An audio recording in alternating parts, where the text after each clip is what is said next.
Media మిత్రులకు నమస్తే అండి. నా పేరు రాగం మోహన్, మాది సిద్దిపేట మండలం, ఆయన జిల్లా రంగనాంపల్లె మిట్టపల్లి. మేము గత 80 సంవత్సరాల నుంచి వ్యవసాయం చేసుకుంటూ బ్రతుకుతున్నాం. మాకేమో గవర్నమెంట్ జాబులు లేవు, ప్రైవేట్ జాబులు లేవు. అప్పటి నుంచి ఇప్పటి వరకు కూడా మేమే సాగులో ఉన్నాం. ప్రజెంట్లు ఇప్పుడు కూడా సాగులోనే ఉన్నాం.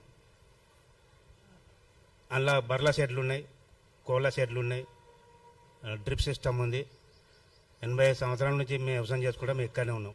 మా బాబు కూడా ఇక్కడికి వచ్చేసి ఆయన కూడా 80 సంవత్సరాలే.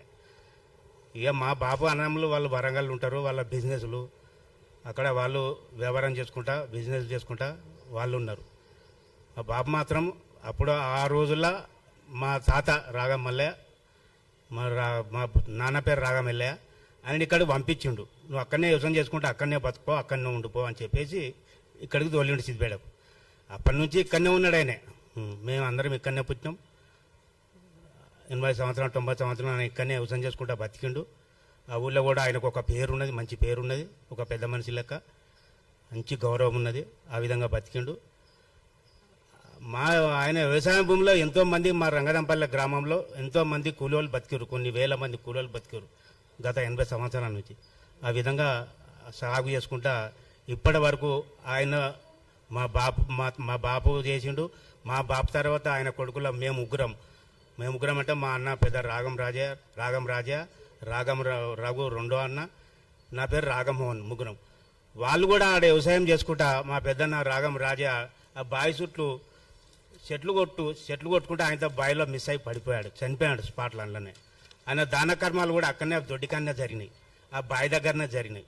ఆయనకు ఆ ఇల్లు కూడా లేకుండే, ఆ బావి దగ్గరనే జరిగింది, ఆ బర్ల కొట్టాల దగ్గరనే. అది అందరూ సిద్దిపేట మొత్తం సర్కిల్లో కానీ ఎక్కడ సిద్దిపేట జిల్లా సర్కిల్లో మొత్తం అందరికీ తెలుసు.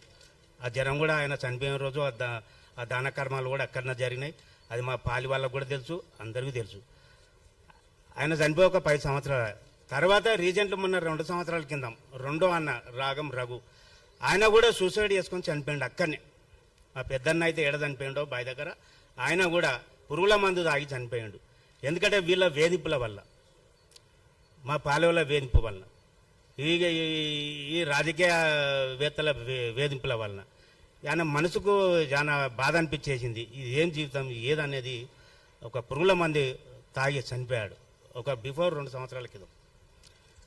మరి ఈ మధ్యకాలం నుంచి ఈ విధంగా మరి పొన్నం ప్రభాకరు మరి ఆయన మంత్రి ఉండి కూడా, బీసీ మంత్రి ఉండి కూడా మరి ఏంది బీసీలకు ఇదేనా ఆయన పరిపాలన?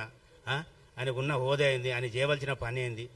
ఈ ప్రైవేటు భూములకు ఒక కుటుంబం, ఒక బీద కుటుంబం, ఒక యాదవ కుటుంబంలోకి వచ్చి, కుటుంబం అన్నప్పుడు ఎన్నో ఉంటాయండి, పాలోళ్ళు అన్నప్పుడు ఎన్నో ఉంటాయి. అందరికీ ఉన్నాయి కుటుంబాలు, అందరూ పాలోళ్ళమే, అన్నదమ్ముల మధ్యన ఎన్నో ఉంటాయి, ఎక్కువ తక్కువలు చూసుకోవడం. కానీ అవన్నీ ఏదో మేము చూసుకుంటాం. కానీ మా మధ్య నువ్వు రావడం ఏంది? ఆ కుటుంబం వివాదం దాన్ని అనుసరించుకొని నువ్వు మా దానిలోకి నువ్వు రావడం ఏంది అంటే ఓర్వలేక ఆ భూమిని చూసి మేము కాపాడుకున్నాం. మేము గట్క తినుకుంటా, మంచిలు తాక్కుంటా, కాపాడుకుంటా, అమ్ముకోకుండా నువ్వు ఉన్నాం. కానీ నువ్వు ఏంది అంతా దొంగ? మా పాలోళ్ళు ఏదో ఒకటి నీ దగ్గరకు వాళ్ళను అనుసరించుకొని వాళ్ళు ఏదో చెప్పి వాళ్ళ మాటలు విని అవి ఎప్పుడో గతంలోనే అయిపోయినాయి.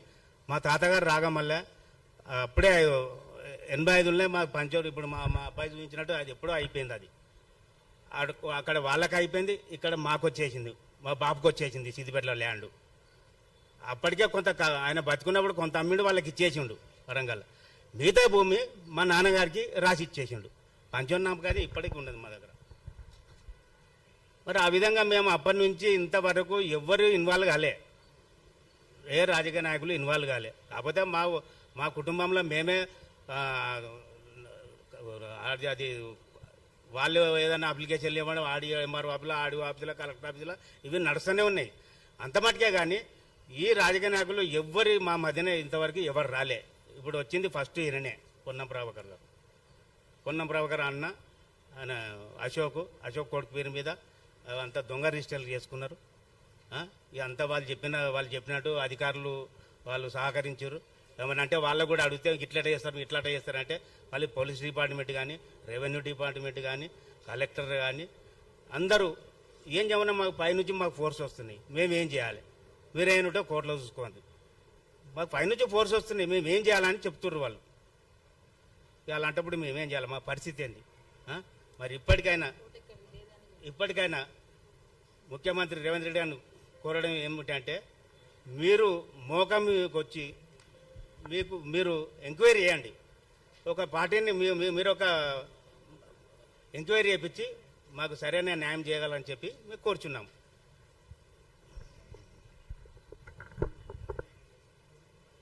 నా పేరు రాగం సుజాత.